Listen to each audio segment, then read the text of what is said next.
kadar doğru bir karar verdiniz ki. Sizinle çalışacağım için çok mutluyum. Beni hemen birlikte çalışmak istediğiniz insanlarla tanıştırın. Olur mu? Olur. Nerede o adamın odası? Nerede o adam? Anne. Toprak. Hadi babanı dedeni hiç düşünmüyorsun. Ama içinde annene karşı şu kadarcık da bir sevgi kalmadı mı oğlum? Anne bunun sana olan sevgimle ne alakası var? Şu kızın peşine takılıp onunla el ele verip ailemizi yakıp yıkmak isteyen adamla işbirliği yapıyorsun. Seni de tebrik ederim küçük hanım. Allem ettin, kallem ettin, sonunda başardın. Senin yüzünden darmadağın oldu ailem. Oğlum öz babasından nefret ediyor. Evimde ne dirlik, ne huzur, ne düzen kalmadı. Şimdi ne yapacaksın ha? Sırada ne var? Ben size hiçbir şey yapmadım Canan Hanım. Şuna bak ya. Sanırsın Ayşecik. Daha başka ne yapacaksın ha? Ne yapacaksın? Bu annenin intikamı daha ne kadar sürecek? Ha? Ne oldu? Topraktan bir çocuk peydahlayıp atabeylerin mirasına da mı talip olacaksın? Ne var daha ne şeytanlık var senin o buğulu buğulu bakan gözlerinin arkasında? Konuşsana. Cevap ver. Ne susuyorsunuz? Konuşsanıza.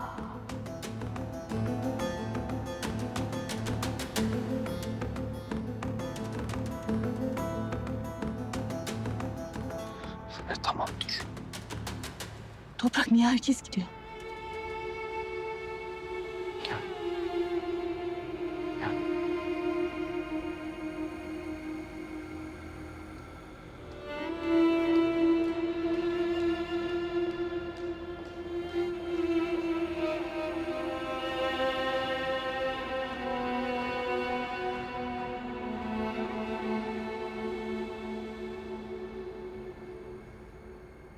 Anne. Anne sen benim canımın yarısısın. Sen benim annemsin. Ama bazı şeyleri kabullenmen gerek. Zamanı gelince ben sana her şeyi anlatacağım. Söz veriyorum. Canan. Dokunma bana.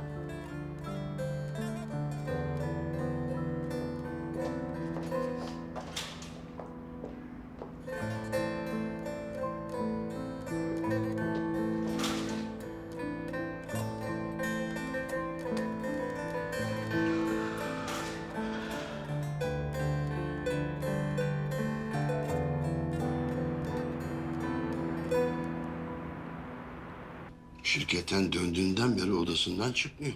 Yemek yolladım. Tepsi yolu gibi geri göndermiş. Arzu içeride. Ben de bir gireyim yanına. Tamam kızım. Canan teyze.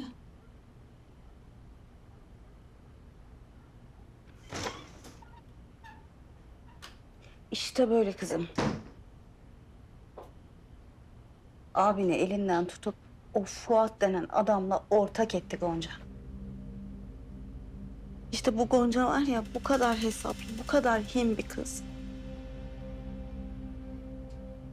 Canan teyzeciğim. Ben sizi merak ettim. Daha iyi misiniz? Henüz ölmedim yavrum. Ya aşk olsun Allah korusun. Nasıl söz öyle? Anne. Ben de Arzu'ya gerçekleri anlatıyordum. Yeter artık ondan sakladığımız. Hayır yani başımıza öyle şeyler geldi ki bu kız yüzünden. Babamla ben boşanma aşamasına geldik kızım. Anne hayır. Canan teyze siz ciddi misiniz? Ama sen üzülme kızım. Ben sadece olanların müsebbibini bil diye anlatıyorum. Yoksa kocamla ben hala çok aşığız birbirimize. Ama ben o Gonca'ya bunun hesabını sorarım anne. Arzu değmez kızım. Ay. Ece gel şöyle gel kızım. Senden de bir minik ricam olacak. Buyurun Canan teyzeciğim. Ececiğim sen toprağa gitsen. Benim ne kadar hasta olduğumu anlatsan. Hem bütün bunlar yüzünden annenle babam boşanıyor desen. Belki aklı başına gelir. Yani ben gidip anlatsam Onu eve geri döndürmek için numara yapıyorum zannedecek. Siz hiç merak etmeyin. Ben gider gerçekleri anlatırım toprağa. Ben sana toprağın yeni evinin adresini yollarım. Tamam. Siz yeter ki iyi ol. Ah benim meleğim, meleğim. Ah. Ah. Ah. Hadi bakalım. Şimdi sıra sana geldi Halil Efendi. Doktor! Doktor! Aman! Doktor! Nerede bu ya? Aha. Ateş hala yanıyor. Fazla uzaklaşmış olamaz. Ya benim toprağım nerede ya? Nerede bunlar ya?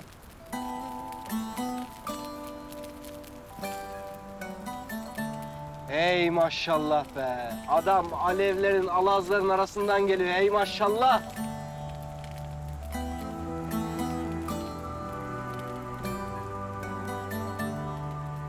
Nasılsın kardeşim? İyiyim toprağım, sen nasılsın? Sana önemli haberlerim var. Vallahi benim de sana önemli haberlerim var. O yüzden 72 tane cevap sıramı bıraktım. Babamın yanında çalıştığım işten çıktım. Ya daha doğrusu evden kovulduğum gibi oradan da kovuldum. Nasıl olur ya? Vallahi 2 güne batarlar, cas çavlak ortada kalırlar. Sen olmadan işler yürür mü? Yürümez. Gonca ile beraber Fuat Bey'in buraya yeni açtığı fabrikaya ortak oluyoruz. Sen de bizimle birlikte çalışır mısın kardeşim? Ya toprağım, sen iste ben seninle ölüme giderim ya. Ama ben acaba 1-2 gün ücretli izin kullanabiliyor muyum? Yani tabii istersen kullanabilirsin. Niye? Ertesi gün nikahım var da. Ertesi gün mü? Yıldırım nikahı yapıyoruz. Ama şöyle bir sorun var. Nurbanu'yu kimden isteyeceğiz? Yani biliyorum bende ana yok, baba yok. Işık saçan yüce kadınımı isteyecek bir büyük lazım yani. Kim bu büyük? Kimle isteyeceğiz ya? Ben mi isteyeceğim? Bismillahirrahmanirrahim. Aferin Ali. Her işe böyle besmeleyle başlamalısın. Kız istemek benim işim. Kız istenir. Nikah şahitliği benim işim. Nikah şahitliği yapılır. Bitmedi. Bu da benim işim. Gerdeğe girerken damat dövülür. Komple diyorsun yani. O'dan Z'ye komple. Laudaktır. 77 kıtada 777 çiftin nikahını ben kıydım. Onun için kendini bana bırak Ali. İyi bari. Bir dakika. Kimden isteyeceğiz Nurbanu kızımızı? Bak orası daha net değil. Nurbanu'nun çalışmaları devam ediyor.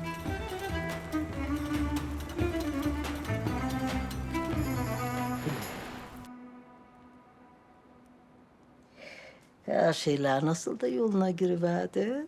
Ha? Toprak da senin yanında. Ha?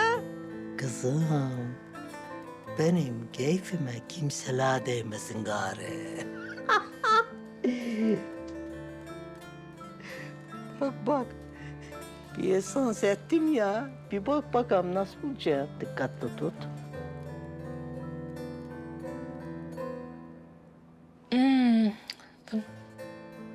Dünyanın en güzel kokusu. Çok güzel kokuyor. Ya. Esans ettim. Adını da Gonca koydum. Gonca. Bak, yarın hemen Fuat Bey'le konuşuyorum. Sen de bizimle çalışmaya başlıyorsun. Aman da göt. Bu ne bu? Boş versene sen. Ben böyle bu hal. Olur, neden olmasın? Ne yapacağım ben? Aman Ne bir şunu yapacağım? ver geldi bizimki. Gonca, Fatma Ana, ne yapacağım ben? Ne yapacağım? Ne oldu canım?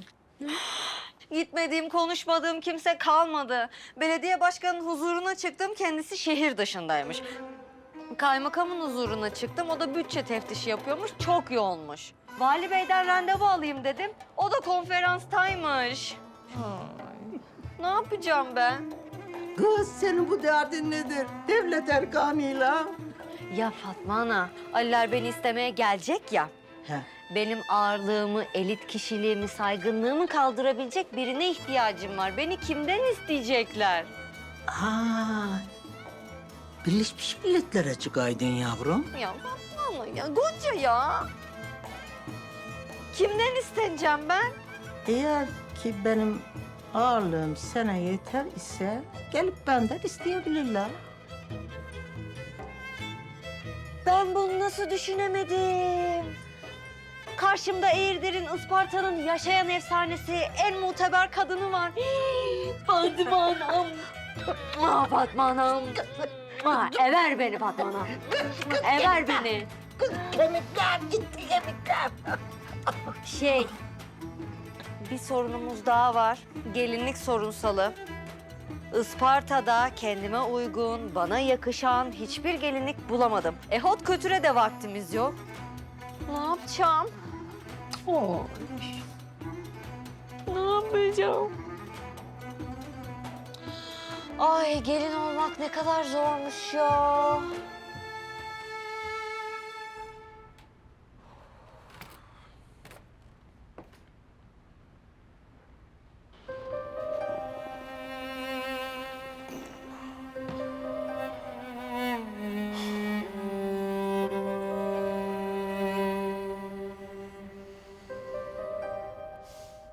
Sürprizini o kadar merak ediyorum ki. Ya dur.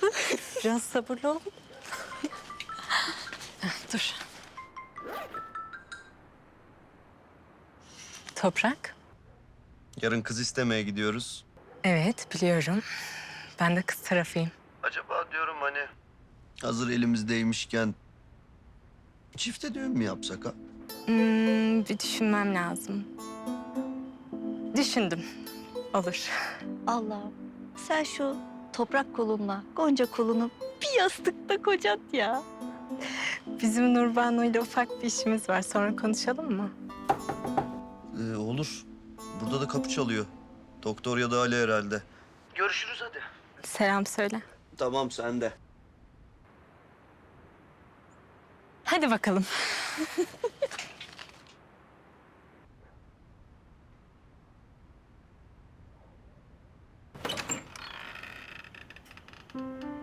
Ece, Toprak,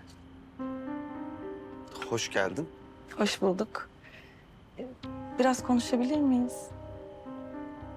Tabii. Hava güzel, burada oturalım istersen. Tamam.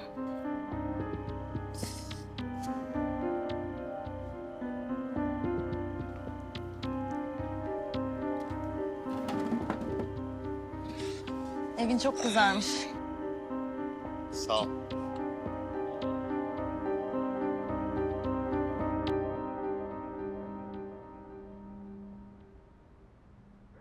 Annemin gelinliği. Ama giymek nasip olmamış. Nurbanu. İstersen sen giyebilirsin. Yok. Olmaz Gonca. Bunu toprakla evlenirken sen giyeceksin. Nurbanu. Ali ile olan aşkınız, annemle babamın yarım kalan aşkını tamamlasın yarın. Bu beni çok mutlu eder. Hem sonra ben giyerim. Canım, Toprağın kardeşi Arzu geldi. Seninle konuşmak istiyormuş. Arzu.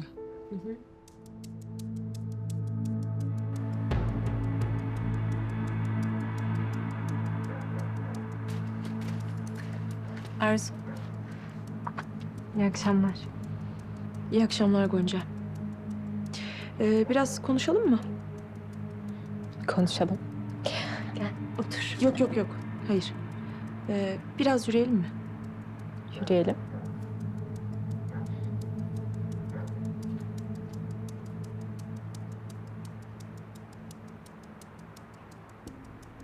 Bu kızın ne işi var burada? Konuşmak istiyormuş.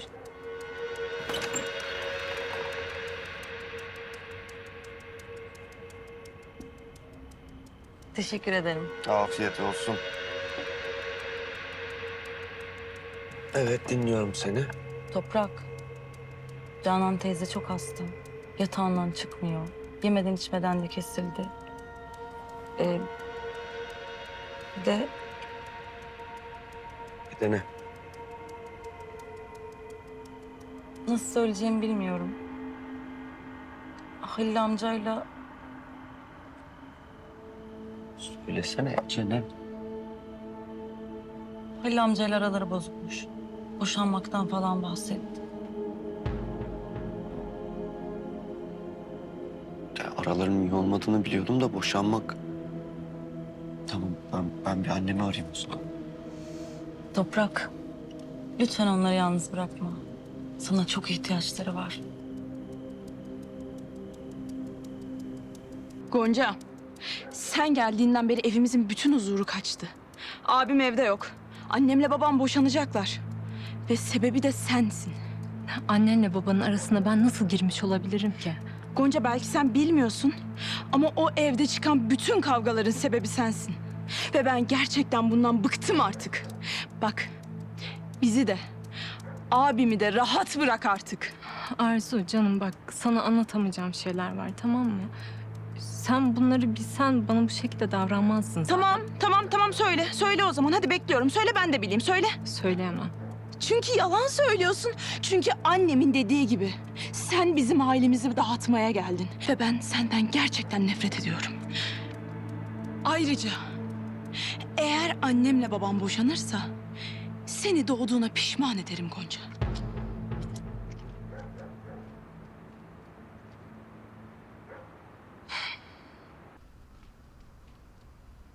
Aferin. Her geldiğinde böyle haber vereceksin. Ne demek abla?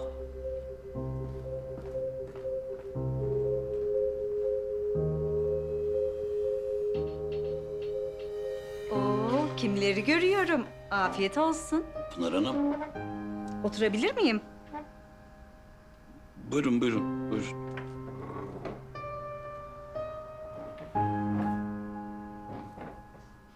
Halil Bey, sizle burada karşılaştığımız günden beri her gün buraya yemeğe geliyorum, biliyor musunuz? Öyle mi? Ne güzel, ne güzel. Eşiniz nerede? Hasta kendisi, hasta. Aa, çok geçmiş olsun. Yalnız size de çok düşkün belli. Çok, çok. Kaç yıllık evlisiniz? Vallahi dün gibi bana. Evliliğiniz nasıl gidiyor? Gerçi bu devirde evlilik sürdürmek hayli zor. Ama benim de sizin gibi bir kocam olsaydı eğer... ben de sürdürebilirdim belki. Evet, evet. Buyurun efendim, buyurun. Oğlum bunların hepsi nasıl biliyor bu adam burada yemek yediğini? Halil Bey, biz sizinle yarın sabah buluşsak... şu bahsettiğim araziye birlikte bir baksak... ne dersiniz? Canan. Canan ya. Kalk. Ne oluyor? Pınar Hanım, sizi eğer kocamın yanında bir kez daha görürsem... o araziye diri diri gömerim. Canan Hanım, siz beni yalnız... Lütfen uzatmayalım, olaylar çirkinleşmesin. Hadi, yallah. Yer cücesi. Emrullah, Halil ne yiyorsa bana da ondan getir. Hemen efendim.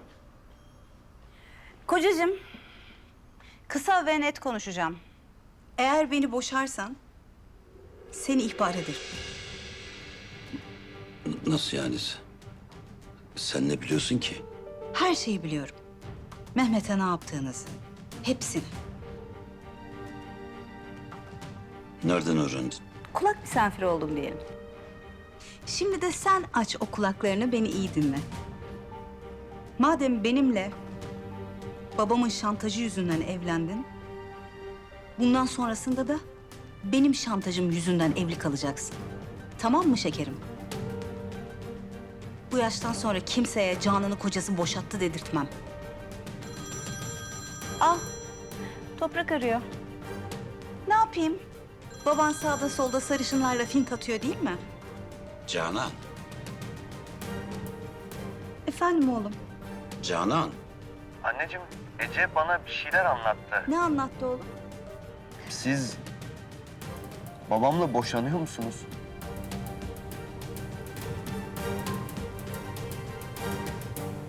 Yok oğlum, öyle bir şey.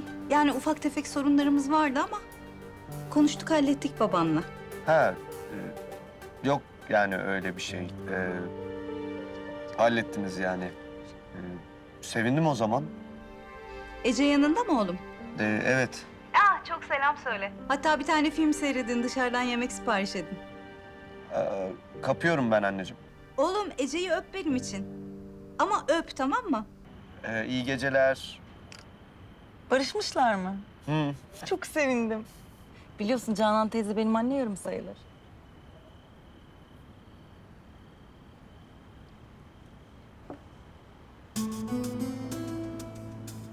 O kadar özlemişim ki seni.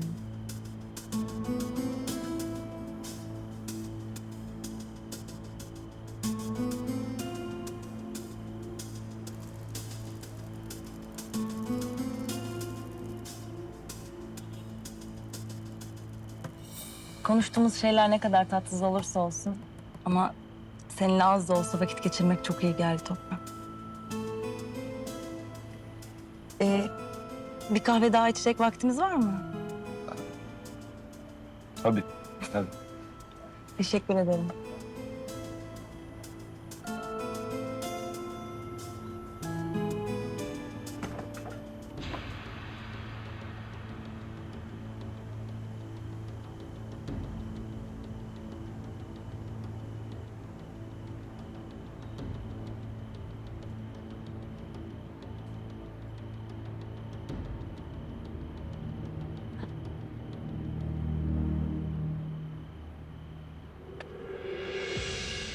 Gonca.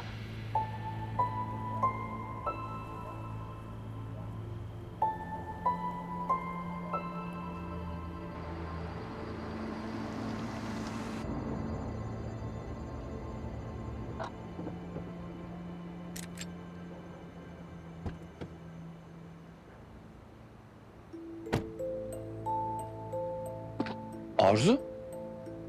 Ne yapıyorsun burada? Seni bekliyordum. Hidayet amcadan aldım adresini. Sen ağlıyorsun. Moralim biraz bozuk. Annemle babam boşanacaklarmış.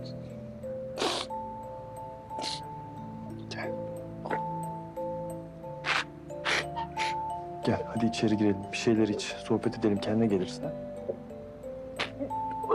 Tamam mı? Hadi.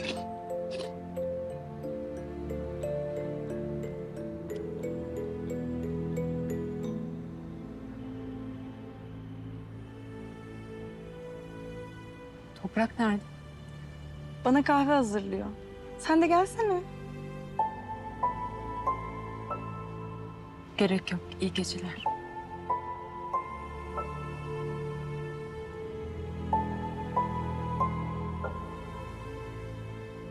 İyi geceler.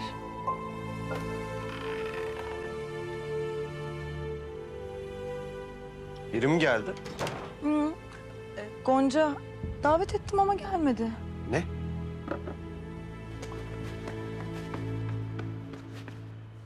Gonca! Anlatsam kim anlar ki yarım kalmış hikayem var. Gonca!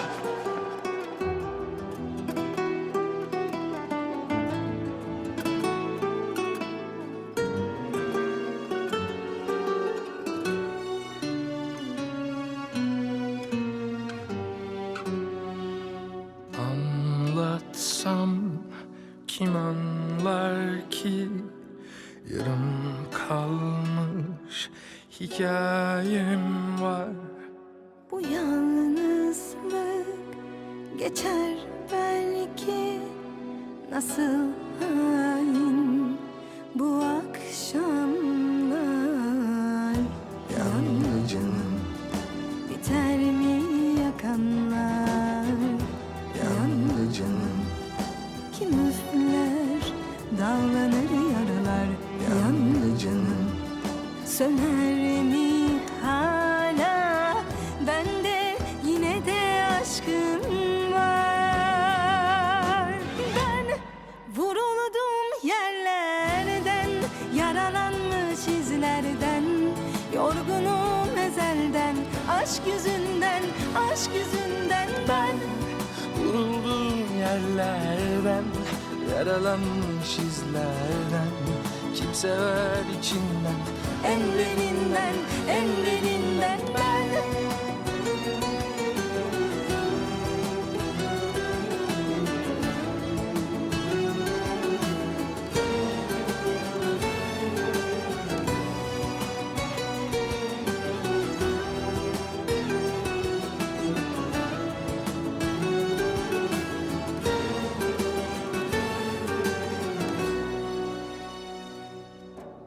kalbimden düşen yazlar kışa döndü.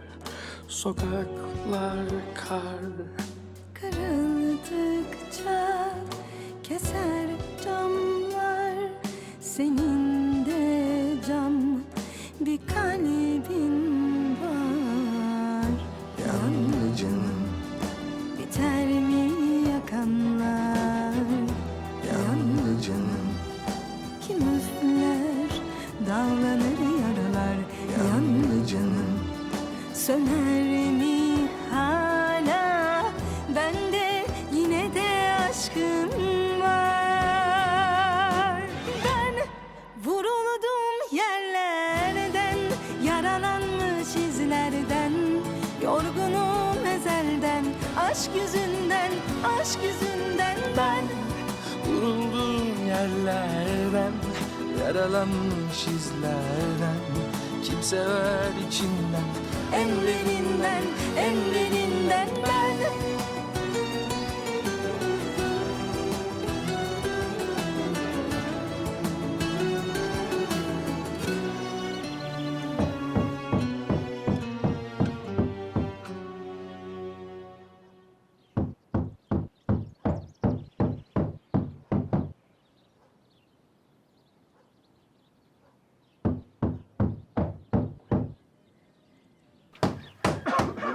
Çay isteyen? Yok. Sağ ol.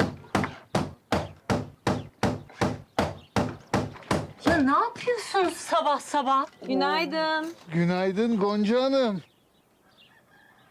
Tersinden mi kalkmış bu? Sabahtan beri çalışıyoruz yani. Bu sese kalkmadığına göre hayırdır? Sabaha kadar uyuyamadım çünkü. Uyurken güneş doğmak üzereydi neredeyse. Bu ne? Ha? Yoksa ünlü mimarımız kaçak kat mı yapıyor fakirhanemize? Yani veranda çardak yapalım dedi Toprak. Benim de hoşuma gitti yani. Güzel olur.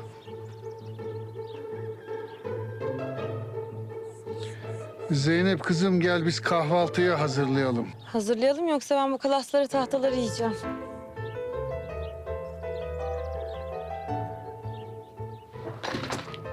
Aslında ben burayı, her şeyi sen çok daha iyi görebil diye yapmak istedim.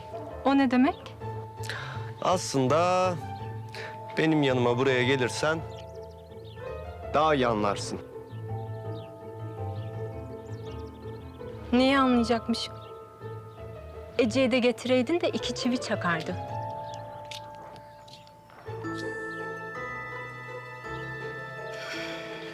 Bu işler bu kadar kolay değil Toprak Bey. Gecenin bilmem ne kaçında baş başa kahve mi içilirmiş? İçilmez miymiş? İçilmezmiş.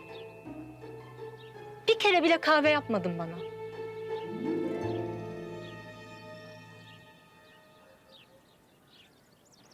Tahir amca! Cezve nerede? Tahir amca!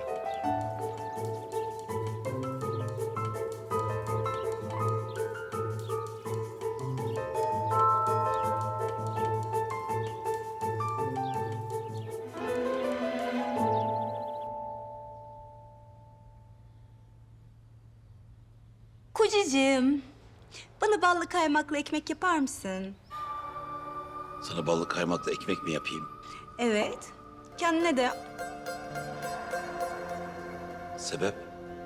Kocacığım sana güç kuvvet lazım. O kadar fabrikaları yönetiyorsun. Kolay mı? Bol bol sür lütfen.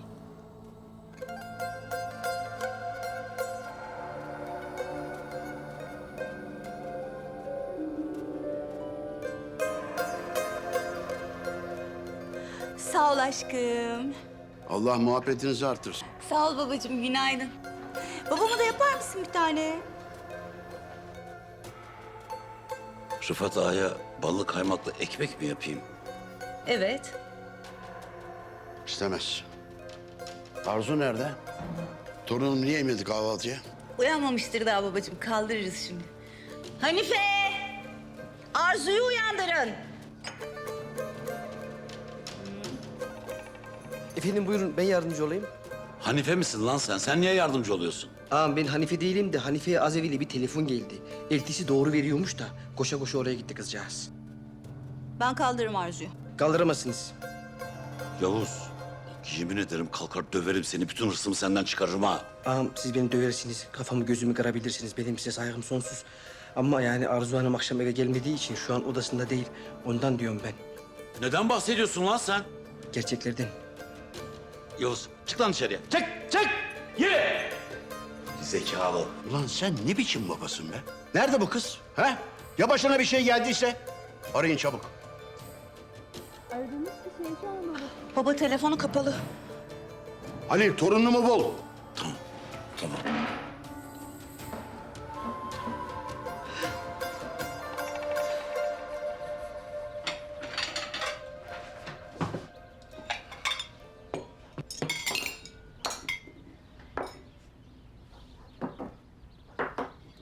Günaydın. Günaydın. Ben burada mı kaldım? Yani deliler onu gösteriyor. Eyvah! Annem babam öldürür beni. Annem baban öldürür mü? Arzu, 21. yüzyıldayız. Kaldı mı böyle şeyler? Ha, dedem çiftesiyle gelirse görürsün 21. yüzyılı. Of, şarjı da bitmiş. Ne yapacağım ben ya? Bence kahvaltı yap. Köy yumurtası, domates, peynir. Bak aç açına gitmeni istemiyorum. Sana en azından ekmek arası bir şey hazırlayayım. Sonra beraber çıkarız, ben seni bırakırım. Tamam ama hızlı olalım, olur mu? Anlaştık.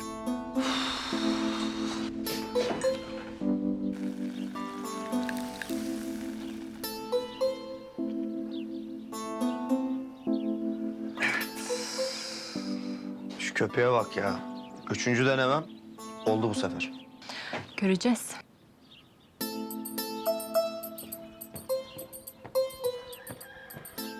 Ay. Tahir amca, Türk kahvemiz bitmiş ve artık bir cezvemiz yok.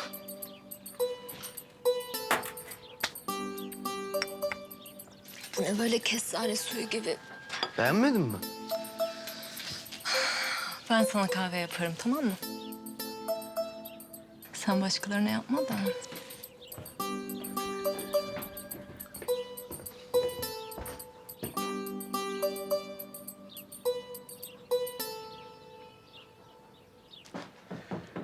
Tahir amca, Tahir amca. Efendim? Size baba diyebilir miyim? Tabii kızım diyebilirsin. Şimdi Aliler beni akşam istemeye gelecekler ya.